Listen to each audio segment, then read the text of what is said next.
দ্বাদশ শ্রেণীর ছাত্রছাত্রীরা আরেকটি ভিডিও আরেকটি প্রশ্নের আলোচনা করব বলে আরেকটি ভিডিও আমি তৈরি করতে চলেছি।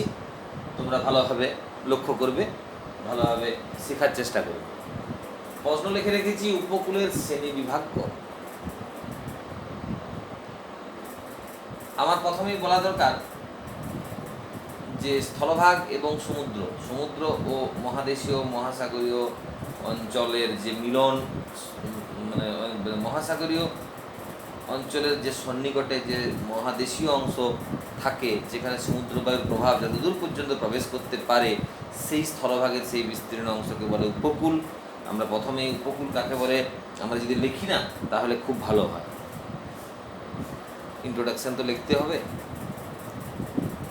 আমরা তো জানি যে সমুদ্র এবং স্থলভাগ এদের যে সংযোগ স্থল, অর্থাৎ সমুদ্রবায়ুর প্রভাব যতদূর পর্যন্ত স্থলভাগে প্রবেশ করে সেই 150 কিলোমিটার পর্যন্ত অঞ্চলকে আমরা উপকূল বলি। এই উপকূল বিভিন্ন প্রকারের হয়, সেটাই আমাদের আলোচনার বিষয়। তাহলে প্রথমে ইন্ট্রোডাকশন লিখব। প্রথমে আমি একটা ইন্ট্রোডাকশন এরকম করে লিখব।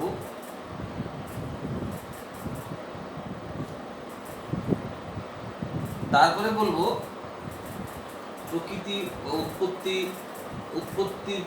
উৎপত্তি অনুযায়ী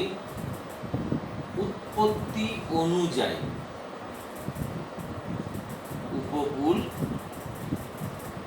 প্রধানত 4 প্রকার।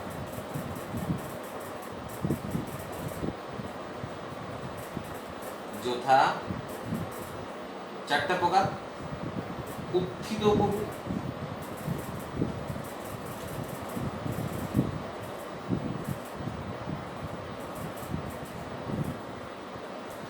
দু নম্বর হচ্ছে নিমজ্জিত উপকূল,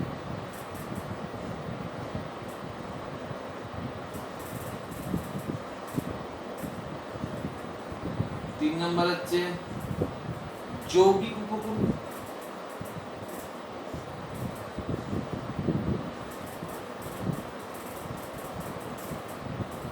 চার নম্বর হচ্ছে প্রশমিত বা নিরপেক্ষ।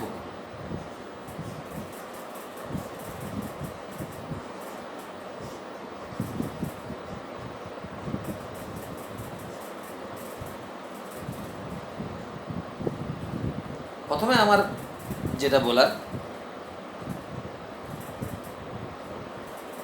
এক মিনিট,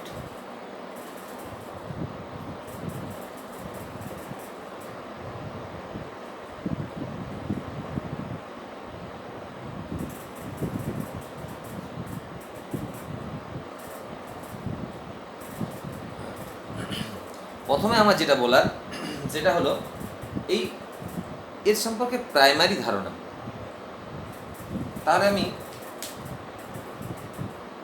লাল পেন ইউজ করে এই বিষয়টা বুঝাবো। উত্থিত উপকূল মানে ভূমিভাগ উত্থিত হয়েছে, উপকূল সংলগ্ন অঞ্চলের যে ভূমিভাগ সেটা উত্থিত হয়ে উপকূলটা গঠিত হয়েছে। মানে মহাদেশীয় অংশটা মহীব্যাপক আলোড়নের ফলে উপরে উঠে যে উপকূলটা গঠিত হয়েছে সেটাকে বলা হয় উত্থিত উপকূল। এরকম উত্থান কার্যের ফলে গঠিত হয়েছে ভারতের একটা উপকূল আছে, সেটা হচ্ছে করমণ্ডল উপকূল। তোমরা হয়তো অবস্থানগুলো ভুলে গেছো, তো আমি ছবি আঁকছি দেখানোর জন্য। আমি উপরের পাট আঁকছি না, কারণ আমি এখানে শুধু উপকূলটা দেখালেই আমার যথেষ্ট। তো তাহলে আমি নিচের পাটটা এঁকে তোমাদেরকে দেখালেই মনে হয় যথেষ্ট হবে।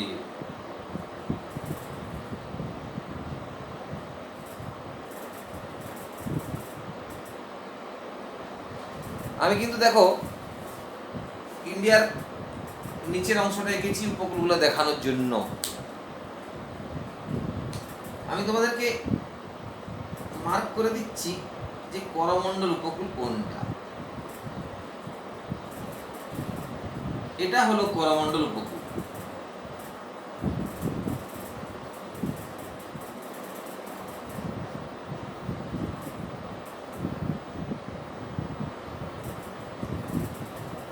এই দিকটা যেটা আছে এটা হলো উত্তর সরকার উপকূল।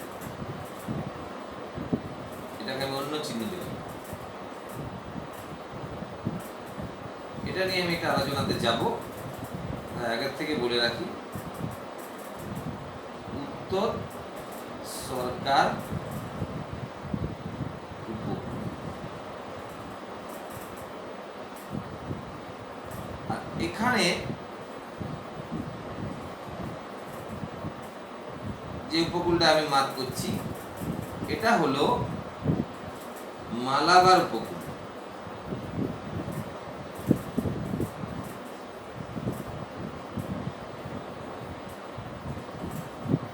এখানে আছে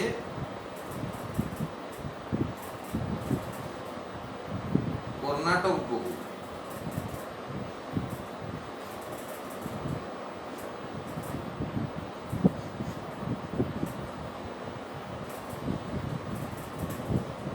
এখানে আছে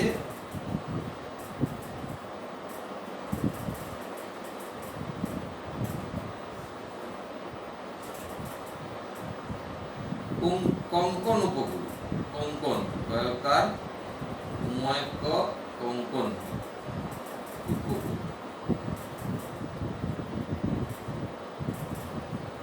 এই মালাবার, কর্ণাটক, কোঙ্কণ এরা একই প্রকৃতির উপকূল। এরা সবাই যৌগিক উপকূল। এই স্টার দিয়ে রাখলাম, এই যৌগিক উপকূল।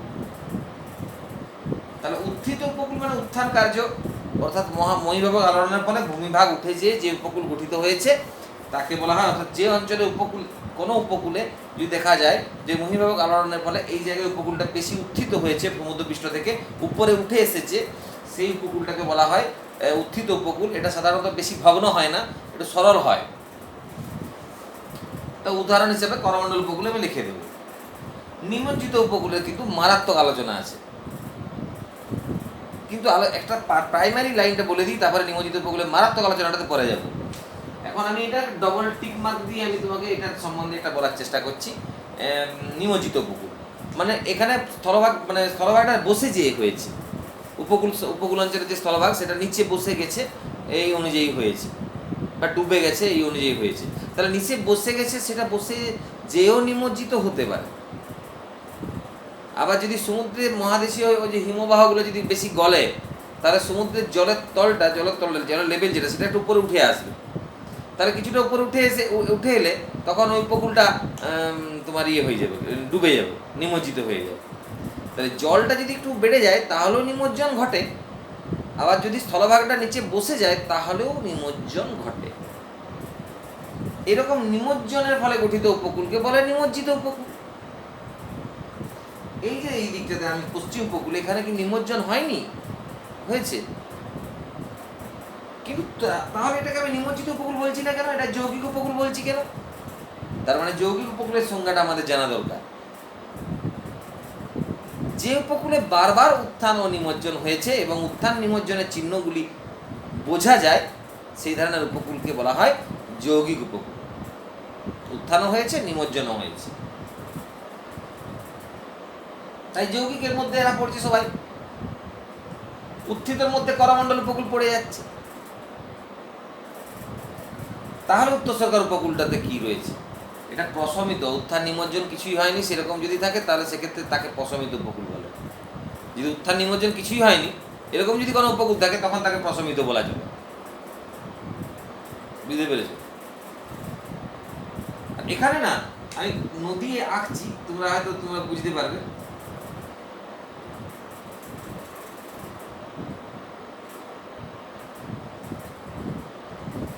আমি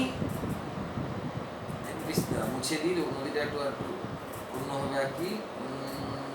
এইখান থেকে এমনি হয়েছে,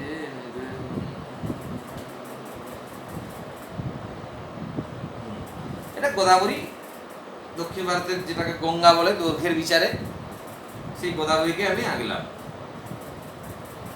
তারপরে আছে এখানে কৃষ্ণাও আছে, এরকম করে কৃষ্ণাও আছে, এরকম কৃষ্ণাও আছে।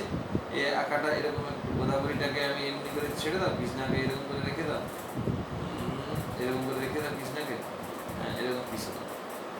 এটাকে মাপযোগ ঠিকঠাক করলে তাহলে দেখতে আরো ভালো লাগতো। মানে ঠিকঠাক মাপযোগটা করলে, মাপটা করে যদি গোটাটা আঁকতাম তাহলে কিন্তু বোঝানো যেত। তবুও আমি চেষ্টা করছি সুন্দর করে আমি বুঝিয়ে দেওয়ার, চেষ্টা করছি তোমাদের, যাতে দেখতে ভালো লাগে। তাহলে আমি সুন্দর করে যদি বুঝাই, এটা পশ্চিমবঙ্গ এখানে উৎপত্তি হয়েছে, ভিতরে গোদাবরীটাকে আমি করলাম গোদাবরী, এটাকে কৃষ্ণাটাকে এমনি করে কৃষ্ণাটাকে করবো। হ্যাঁ, কৃষ্ণা গোদাবরীকে দেখেছি সুন্দর করে মোটামুটি করা গেছে। এই কৃষ্ণা গোদাবরীর বদ্বীপ, তারপরে এই যে মহানদীর বদ্বীপ, মহানদীটা একটু চেঞ্জ করলে, ডিজাইনটা চেঞ্জ করলে এমনি করে হয়, এমনি করে মহানদীর আছে উড়িষ্যাতে মহানদীর বদ্বীপ। এই বদ্বীপ অঞ্চলগুলো যে উপকূলে রয়েছে বেশি, সেই উপকূলটাকে আমি বলতে পারি, সেই উপকূলটাকে বলা হয়েছে তোমার ওই যে কি বলে এটা, প্রশমিত বা নিরপেক্ষ উপকূল। আর এখানে একটা দ্বীপ আছে, তোমরা জানো, এদিকেও আছে এদিকেও আছে। তার মধ্যে একটা দ্বীপের কথা বলি, লাক্ষাদ্বীপ। এই লাক্ষাদ্বীপটা প্রবাল দ্বীপ। ভারতের যে যদি বলে লাক্ষাদ্বীপ, সে কোন কী ধরনের দ্বীপ? প্রবাল জমা হয়ে মানে প্রবাল কীট তো বলেছি ক্রান্তীয় অঞ্চলে সমুদ্রে জন্মায়, তাহলে এইটা ভারতের ক্রান্তীয় অঞ্চলের মধ্যেই পড়ে, তাহলে তার অগভীর সমুদ্র অঞ্চলে প্রবাল কীট জন্মেছে, দিয়ে সেখানে যে এই দ্বীপগুলো তৈরি হয়েছে লাক্ষাদ্বীপ। আরব সাগরে তৈরি হয়েছে লাক্ষাদ্বীপের রাজধানী কাভারাত্রি, তোমরা সেগুলো সব মাধ্যমিকে পড়েছিলে। এই লাক্ষাদ্বীপ যে গঠিত হয়েছে তারও তো উপকূল আছে, সেই উপকূলটা তার উত্থান নিমজ্জনের জন্য তৈরি হয়নি, সে নর্মালি জেগে উঠেছে, দ্বীপগুলো জেগে উঠেছে, দ্বীপপুঞ্জগুলো জেগে উঠেছে, তার চারধারে যে উপকূলটা হয়েছে সেই উপকূলটা তোমার প্রশমিত বা নিরপেক্ষ উপকূল। তাহলে বলা হয় এমনি উদাহরণ হিসেবে লাক্ষাদ্বীপের প্রবাল উপকূল। তখন তোমার মনে হচ্ছে সে বেরন এখানে আন্দামান নিকোবর দ্বীপপুঞ্জটা এখানে বলছেন না কেন? এটাকে তো বলতে পারতেন তাহলে প্রশমিত উপকূল, এখানে তো এরকম। কিন্তু এটা দ্বীপগুলো যে আগ্নেয় দ্বীপ, আগ্নেয় দ্বীপে তো উত্থান নিমজ্জন দুটোই হতে পারে, অগ্নুৎপাত হবে, ভূমিকম্প হবে, ভূ আলোড়ন হচ্ছে। তাহলে এখানে কিন্তু এটাতে আমি আলোচনাতে যাব না, আর ঝামেলাটাও বাড়াবো না বেশি। তবে এটা এই লাক্ষাদ্বীপের মতো নয় আন্দামানটা, এটা আমি ফাইনাল বলে দিলাম। তাহলে এটা নিয়ে ঝামেলা বাড়াতেইছ না, এইখানে থেকে যাও, সমস্যা নেই। এখানে অনেক কিছু কাণ্ড করতে পারে, কারণ ব্যারন নারকন্ডাম বলে দুটো আগ্নেয়গিরি আছে আন্দামানে, এমনি আগ্নেয় দ্বীপ আছে এগুলো সব। তা আগ্নেয়গিরি অগ্নুৎপাত হবে, ভূমিকম্প হবে, উত্থান নিমজ্জন দুটাই হবে। তাহলে সেক্ষেত্রে আমি বলতে পারি উত্থান নিমজ্জন দুটাই যদি হয় তাহলে যৌগিক উপকূল আমি বলতে পারি। কিন্তু এগুলো নিয়ে মানে সেরকম তথ্য কোনো কোথাও সেরকম মানে নাই, প্রকাশিত হয় না, আমি পাইনি। তো আমি নিজের সেন্স থেকে বলছি, তোমাদেরও এরকম সেন্স তৈরি হওয়ার কথা, সেই সেন্স থেকে বলছি যে এটা যেহেতু আগ্নেয় দ্বীপ সেহেতু এটা হওয়ার কথা, কিন্তু যৌগিক, ভুল কিছু না, উত্থানি হচ্ছে দুটোই হতে পারে। তো ঠিক আছে, আমি ঝামেলাতে বাড়াতে বারণ করছি বারবার, তার জন্যে আমি তাহলে এই যে এই অঞ্চলে অর্থাৎ পূর্ব উপকূলে যে বিভিন্ন বদ্বীপ রয়েছে, মহানদীর বদ্বীপ, কৃষ্ণার বদ্বীপ, গোদাবরীর বদ্বীপ, এই বদ্বীপ সংলগ্ন অঞ্চলে যে উপকূল, সেই উপকূলকে প্রশমিত বা নিরপেক্ষ বলতে পারি, যেখানে কোনো উত্থান নিমজ্জন কিছুই ঘটেনি, একটা উপকূল অঞ্চল, উত্থান নিমজ্জন ছাড়াই গঠিত উপকূল। সেরকম লাক্ষাদ্বীপের প্রবাল উপকূল, উত্থান নিমজ্জন ছাড়াই গঠিত উপকূল বলতে পারি। তাহলে আমি বলতে যখন পারি, তাহলে নিরপেক্ষ উপকূল বা প্রশমিত উপকূল আমি বুঝতেও পেরে যাই। উত্থিত উপকূল উত্থান কার্যের ফলে হয়েছে, উঠে যেয়ে হয়েছে, উদাহরণ দিয়েছি করমণ্ডল উপকূল। আর এখানে পশ্চিম উপকূলের যে তিনটা পার্ট, মালাবার, কর্ণাটক এবং কোঙ্কণ, এরা উত্থান নিমজ্জন দুটাই হয়েছে বলে যৌগিক উপকূল। করমণ্ডল উপকূলে উত্থান হয়েছে বলে উত্থিত উপকূল, আর উত্তর সরকার উপকূলে অনেক বড় বড় বদ্বীপগুলো রয়েছে বলে প্রশমিত বা নিরপেক্ষ উপকূল। আবার লাক্ষাদ্বীপের প্রবাল উপকূল, সেটাও প্রশমিত বা নিরপেক্ষ উপকূল। এতগুলো উদাহরণ আমি জেনে গেলাম, যেগুলো সাধারণত বইয়ে দেই। তাহলে আমি যেটা শিখলাম সেটা হচ্ছে উত্থিত উপকূল নিয়ে। আমি এবার আস্তে আস্তে আমাকে নিমজ্জিত উপকূল দিতে, উত্থিত উপকূল নিয়ে শিখেছি, যৌগিক উপকূল নিয়ে শিখেছি, প্রশমিত বা নিরপেক্ষ উপকূল নিয়ে শিখেছি। কিছু ভুল বললাম? আমার পড়ে আছে নিমজ্জিত উপকূল নিয়ে ভালোভাবে, নিমজ্জিত উপকূল জ্ঞানটা পেয়েছে, জ্ঞানটা হয়ে গেছে। কারণ নিমজ্জিত মানে যেটা নিমজ্জিত হয়েছে সেই উপকূলটা, সেই নিমজ্জনটা মহিমকারণের ফলে বসে যেয়ে নিমজ্জন হতে পারে, বা সমুদ্রের জল বেড়ে গেছে দিয়ে সেটাকে ডুবিয়ে দিয়েছে, এমনও হতে পারে। সেটা আমার বক্তব্যের বিষয় নয়, নিমজ্জিত ইজ নিমজ্জিত। আশা করি বুঝতে পারছো। তাহলে আমি এবারে নিমজ্জিত উপকূল নিয়ে আলোচনা করবো, যখন এটা আমি তাহলে মুছে দিতে বাধ্য, মুছে দিচ্ছি।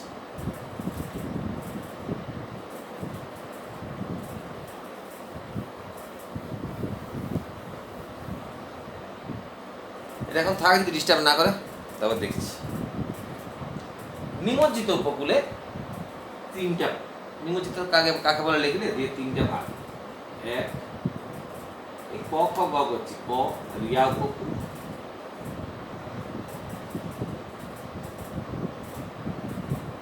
খ ফিওর্ড উপকূল,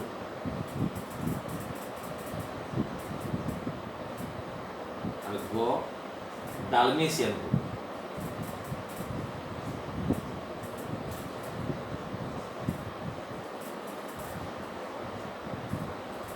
এই তিনটা হচ্ছে পার্ট নিমজ্জিত উপকূল। এখানে আমি একটা ছবি এঁকে তোমাদেরকে বুঝাবো, এটা মুছে দিচ্ছি।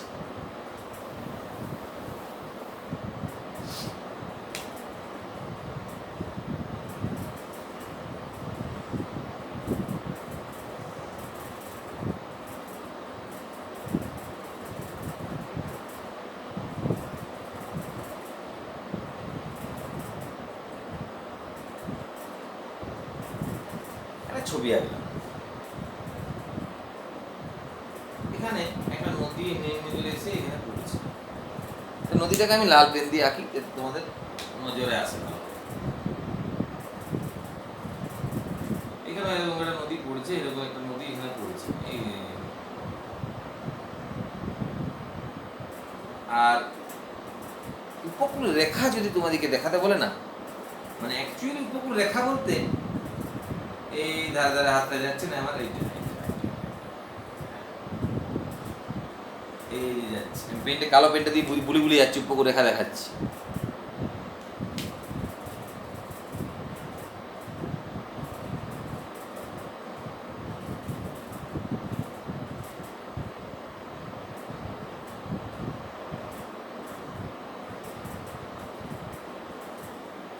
উপকূল রেখা দেখতে পেলে এইভাবে কিন্তু নিয়ম নয় দেখানো। উপকূল রেখা মানে এইভাবে দেখানোর নিয়ম।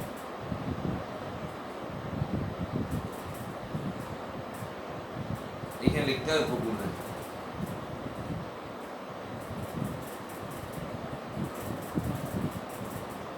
দেখাতে হয় এমনি করে ছবিতে, এই এই বরাবর গেছে, তাহলে এই উপকূল রেখা। আর এই সাইডে আছে পর্বতগুলো, আর পর্বতের মাঝে আছে নদী বয়ে যাচ্ছে। এই যে পর্বত, এই যে পর্বত কালো কালো রিজি পর্বত।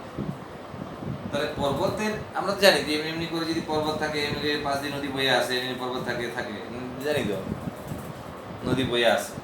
ঠিক এই পর্বতের মাঝে নদীটা বয়ে আসছে। আর এখানে নিমজ্জন ঘটেছে, মানে সমুদ্রের জল বেড়ে যে হয়েছে হোক বা বসে যে হয়েছে হোক, আলটিমেটলি নিমজ্জিত হয়েছে। নিমজ্জিত হয়ে কি দেখা যাচ্ছে?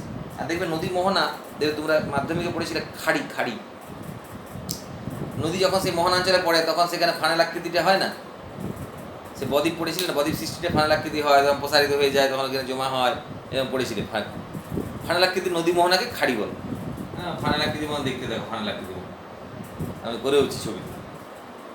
তো তাহলে নদী এখানে এসে এখানে পড়বে, এই সাইডে সাইডে পর্বতগুলো আছে, এখানে নিমজ্জন ঘটেছে, কিছু জল গ্রাস করেছে, অনেকটা আরো এরিয়া ছিল সেটাকে জলে ডুবে গেছে। আর যেটুকু দেখা যাচ্ছে জল ঢুকে গেছে, এইগুলো সব সমুদ্রে জলে ঢুকে গেছে, মানে এখন লেভেলে লেভেলে জল পৌঁছে গেছে প্রায়। তাতে বলা হচ্ছে যে এখানে নদী উপত্যকাটা নিমজ্জিত হয়েছে।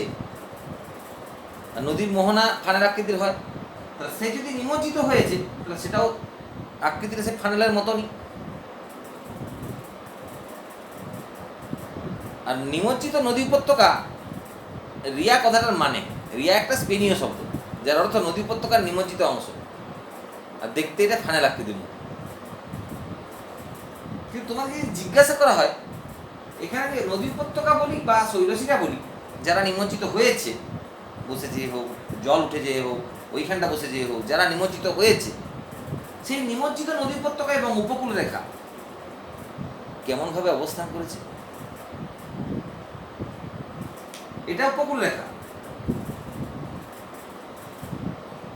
আর এটা নদী উপত্যকা। অবস্থানটা সমকোণে দেখো, এটা উপকূল রেখা আর এটা নদী উপত্যকা, মানে সমকোণ। এই ছবিটা এটাই একা আছে, এটাই একা আছে, এখানে পর্বতগুলো করা আছে। তাহলে উপকূল রেখার সাথে নদী উপত্যকা আড়াআড়ি বা সমকোণে মিলিত হয়। দেখতে ফানেলের মতো, রিয়া একটি স্পেনীয় শব্দ যার অর্থ নিমজ্জিত নদী উপত্যকা। আর এখানে দেখো এই সমুদ্র থেকে যতই উপকূলে অভ্যন্তরে যাওয়া যায়, দেখো বিস্তারটা কমছে। দেখো ফানেল তো, তাহলে সরু, ভিতরটা সরু হবে তো, তাহলে বিস্তারটা কমছে, গভীরতাটা কমছে। যতই সমুদ্র থেকে উপকূলের অভ্যন্তরের দিকে যাওয়া যায় তত বিস্তার এবং গভীরতা কমে। এই যে ফানেল যদি থাকে, আমি ফানেল এরকম ফানেল যদি থাকে, তাহলে এখানে এই বিস্তার দেখো কমছে, বিস্তার তেমনি গভীরতাও কমবে। এবার পাড়ে উঠে যাবে, তুমি এর পর্বতগুলো আছে, বুঝতে পারছি। আর ভালো লাগছে সত্যি তো, একদম শিওর। তাহলে আমি রিয়া উপকূল বুঝাতে পারলাম, সোজা কথাগুলো কথা বলেছি, তিনটে ইম্পর্টেন্ট লাইন বলেছি। দেখো, উপকূল রেখার সাথে নদী উপত্যকা আড়াআড়ি বা সমকোণে মিলিত হয়। ফানেল আকৃতির দেখতে। রিয়া একটি স্পেনীয় শব্দ যার অর্থ নিমজ্জিত নদী উপত্যকা। আর উপকূলের অভ্যন্তরে বিস্তার ও গভীরতা কমতে থাকে। এর উদাহরণ দিয়ে দাও। আয়ারল্যান্ডের দক্ষিণ পশ্চিম উপকূল, স্পেনের উত্তর পশ্চিম উপকূল, এগুলো বিখ্যাত উদাহরণ। প্রত্যেকটা বইয়ে, যে কোনো রাইটারের বই নাও, দেখো ওই দুটি উদাহরণ বেশি দেওয়া আছে। শুধু কি ওই দুটোই তাহলে আছে, আর কি নাই? এমন গাদা থাকতে পারে? অত তোমাদের মাথা গাঁথার জন্য তাহলে পারবে না। এই আয়ারল্যান্ডের দক্ষিণ পশ্চিম আর স্পেনের উত্তর পশ্চিম, এটা যদি তুমি মনে রাখতে পেরে যাও, তাহলে তুমি তো ব্রিলিয়ান্ট স্টুডেন্ট। আর আমার অভিজ্ঞতা মোটামুটি ধরে রাখো 15 বছর। সুতরাং যেগুলো বলবো অত চিন্তার কিছু নাই, শুধু ধৈর্য ধরতে হবে। আর যেগুলো বলবো সেগুলোকে মনে রাখতে হবে। বেশি হাফটাবো নেই, তাতেই নাম্বার একদম ভালো পেয়ে যাবে যদি আমাকে অনুসরণ করো। আশা করি ভালো লাগলো রিয়া উপকূল। আমি রিয়া উপকূল মুছে দিতে চাই, এই সাইডগুলো মুছে দিচ্ছি, এই সাইডগুলো। এবার আমি ফিওর্ড উপকূল নিয়ে বলবো।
একটা ছবি এঁকেছি, খেয়াল করো। উচ্চ অক্ষাংশে, যেখানে মহাদেশীয় হিমবাহ দেখা যায়, উচ্চ অক্ষাংশের দেশ, মহাদেশীয় হিমবাহ মানে গোটায় বরফে ঢাকা আছে, সেখানে ওই উপকূল অঞ্চলে এসে উপকূল পর্যন্ত সমুদ্র পর্যন্ত বিস্তার থাকবে হিমবাহটা। আর হিমবাহ তো নিজ দিকে ক্ষয় করে, নিজ দিকে ক্ষয় করতে করতে হিমবাহ উপত্যকাটা ইউ এর মতন হয়, ইউ এর মতন। তাহলে দেখো ইউ এর মতন হয়ে উঠছে, এটাকে ইউ এর মতন হয়ে উঠছে, এটাকে ইউ এর মতন হয়ে উঠছে। এবারে সমুদ্র পৃষ্ঠের থেকে যখন বেশি গভীর হয়ে যাচ্ছে, আর একটু গভীরতা বাড়িয়ে দিচ্ছে, জানো, সমুদ্র পৃষ্ঠের থেকে যখন বেশি নিচে, এই সমুদ্র পৃষ্ঠ, তার তুলনায় যখন এই হিমবাহটা বেশি গভীর করে উপত্যকাটাকে গভীর করে দিয়েছে, তখন তো হিমরেখার নিচে নেমে গেছে। আর হিমরেখা তো সমুদ্র সমতলের, সমুদ্র পৃষ্ঠ বরাবর হিমরেখা যদি অবস্থান করে, তখন স্থলভাগটা বরফে ঢাকা থাকবে। সমুদ্র পৃষ্ঠের নিচে তার হিমরেখা থাকে না, সমুদ্র পৃষ্ঠ বরাবর থাকতে পারে বা তার উপরে থাকতে পারে। তো সমুদ্র পৃষ্ঠ বরাবর যেখানে হিমরেখা থাকবে, সেখানে গোটা স্থলভাগটা বরফে ঢাকা থাকবে। তাহলে ওই হিমরেখাটা থেকেও যখন বেশি গভীর হয়ে গেছে হিমবাহটা, গভীর করে দিয়েছে উপত্যকাটাকে, তখন সেই জায়গায় পৌঁছানোর পর হিমবাহটা গলে যাবে শিওর। যেমনি গলে গেল, সেই জায়গাটা শূন্যস্থান তৈরি হবে। শূন্যস্থান তৈরি করার জন্য আমি আপাতত ডট ডট দিচ্ছি কেন, মানে এর অস্তিত্ব নাই, এটা আমি মুছে দেখাবো তোমাদেরকে। এই দেখো মুছে দিলাম সব, মানে শূন্যস্থান তৈরি হয়েছে, ফাঁকা জায়গা তৈরি হয়েছে, বরফ গলে গেছে আর এইটুকু এখানটায় আছে, এইটা পরে বলতে পারে। এইবারে বলো সমুদ্রের জোয়ার হলে, যদি জোয়ার হয়, সেই জোয়ারের জল এই জায়গাটা ঢুকে যাবে কিনা, এই জায়গাটাতে, তাহলে এই হিমবাহ উপত্যকাটা সমুদ্রের জলে ডুবে যাবে কিনা। আর হিমবাহ উপত্যকা দেখতে ইউ আকৃতির মতো, একে বলে হিমদ্রোণী বা হিমখাত। এবং তা যখন সমুদ্রের জলে নিমজ্জিত হয় তখন তাকে বলে ফিয়র্ড।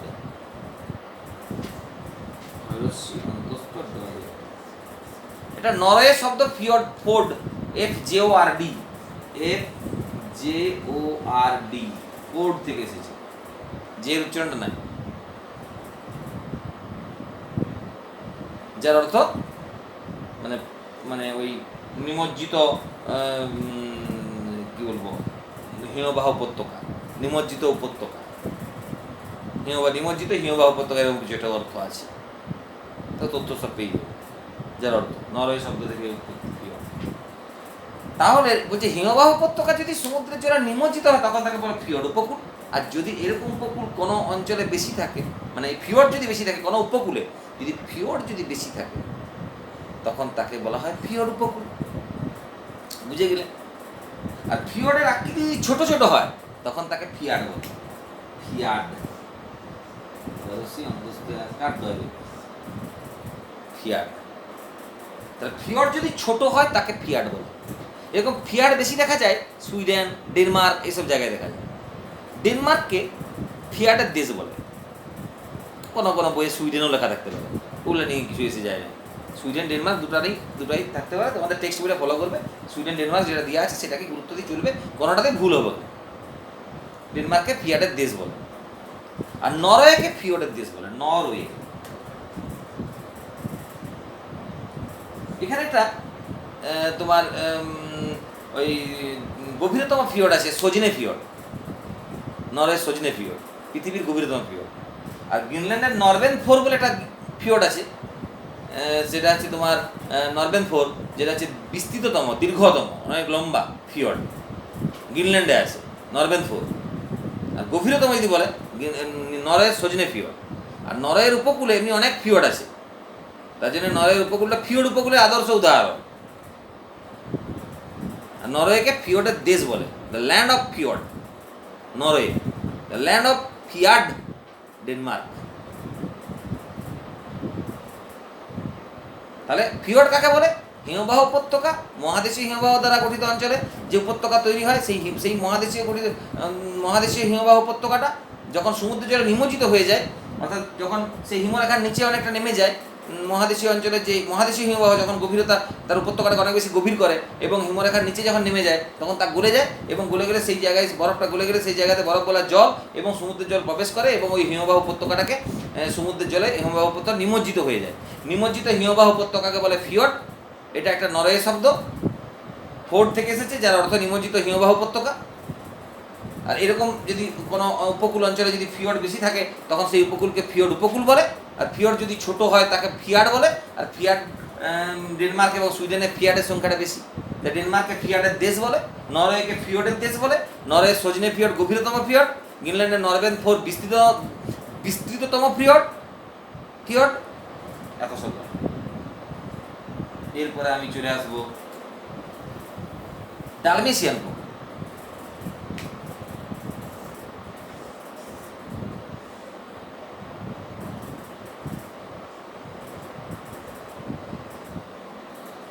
একটা ভূখণ্ড এঁকেছি, ডিজাইন দিয়েছি, ডিজাইনটা তুমি চেঞ্জ করতে পারো, কোনো সমস্যা নেই। এই ডিজাইনটা আমার মতন আমি এঁকেছি, কালকে একটা অন্যরকম, মানে আজকে যখন এখনই আঁকি আর অন্যরকম হয়ে যেতে পারে। তো অত নিয়ে টেনশন করো না। এখানে লিখে দিয়ে একটা দরকার ক্রোয়েশিয়া, মানে ক্রোয়েশিয়ার দেশের আকৃতিটা আমি দেখাতে চাইছি। ওটা কারোর মুখস্থ থাকে না, সম্ভব নয়, আর কেউ অমনি করে মনেও রাখে না, অত টেনশন খুব ধরে না কেউ। ক্রোয়েশিয়া, আর এই অঞ্চলটার নাম হচ্ছে বসনিয়া হার্জেগোভিনা। এটা দেশটার নাম ক্রোয়েশিয়া, এই আর এই নিকটবর্তী একটা অঞ্চলটার নাম বসনিয়া হার্জেগোভিনা। হার্জেগোভিনা লেখাটা বেরিয়ে গেল, উচ্চারণটা শোনো, বসনিয়া হার্জেগোভিনা। আর ওই জায়গাটা হচ্ছে ক্রোয়েশিয়া, মানে দেশটার নাম ক্রোয়েশিয়া, তার এই উপকূল অঞ্চলটার নাম বসনিয়া হার্জেগোভিনা। এটা এই অ্যাড্রিয়াটিক যুগোস্লাভিয়া আছে না, যুগোস্লাভিয়া যেটা কাস্ট অঞ্চল, সেখানে অ্যাড্রিয়াটিক সাগর আছে। দরকার হলে ওয়ার্ল্ডের ম্যাপ যদি থাকে তোমাদের কাছে বা নেটে দেখে নেবে, অ্যাড্রিয়াটিক সাগরটা লিখবে বেরিয়ে যাবে, ইউরোপে আছে। তো অ্যাড্রিয়াটিক সাগরের উপকূল সংলগ্ন অঞ্চলে এইরকম একটা উপকূল, একটা বিশেষ আকৃতির উপকূল পাওয়া গেছে, যে উপকূলটাকে বলা হচ্ছে ডালমেশিয়ান উপকূল। কারণ এই জায়গাটার নামই তো বসনিয়া হার্জেগোভিনা, মানে এই জায়গাটা হচ্ছে ডালমেশিয়া, ইউরোপের এই যুগোস্লাভিয়ার ডালমেশিয়া অঞ্চল। মানে আরও এখানে স্থানীয় নামটা আছে ডালমেশিয়া অঞ্চল, এই এর মধ্যেই আছে ডালমেশিয়া অঞ্চল, যার জন্যে ডালমেশিয়ার নামটা হয়েছে, মানে অন্য কোনো কারণ নয়। ডালমেশিয়া আবার একটা এই শব্দ তার থেকে এই এসেছে, ওই মানে এই এমন কিছু নাই। ডালমেশিয়া একটা অঞ্চলের নাম। বসনিয়া হার্জেগোভিনা, ক্রোয়েশিয়া, এগুলো বইয়ের ছবির মধ্যে লেখা থাকবে, দেখতে পাবে। এই অঞ্চলটা ক্রোয়েশিয়া, মানে ওই অ্যাড্রিয়াটিক সাগরের উপকূলবর্তী একটা দেশের নাম ক্রোয়েশিয়া। এখানে একটা ফুটবলের টিম আছে, তোমরা সেটা জানো, অনেকে জানো না হয়তো। তো এই অঞ্চলটা ইউরোপিয়ান কান্ট্রিটা এঁকেছি আমি, তার জন্য কোনাকুনি কাট করে দিয়েছি যাতে আঁকতে পারি আমরা। এখানে বলা হয়েছে এটা একটা উপকূল রেখা, এঁকেছি উপকূল রেখা, আমি লিখে দিচ্ছি উপকূল রেখা, উপকূল রেখা। এখানেও নিমজ্জন হয়েছে। আর এখানে আমি একটা জিনিস আঁকছি, শৈলশিলাগুলো আঁকছে,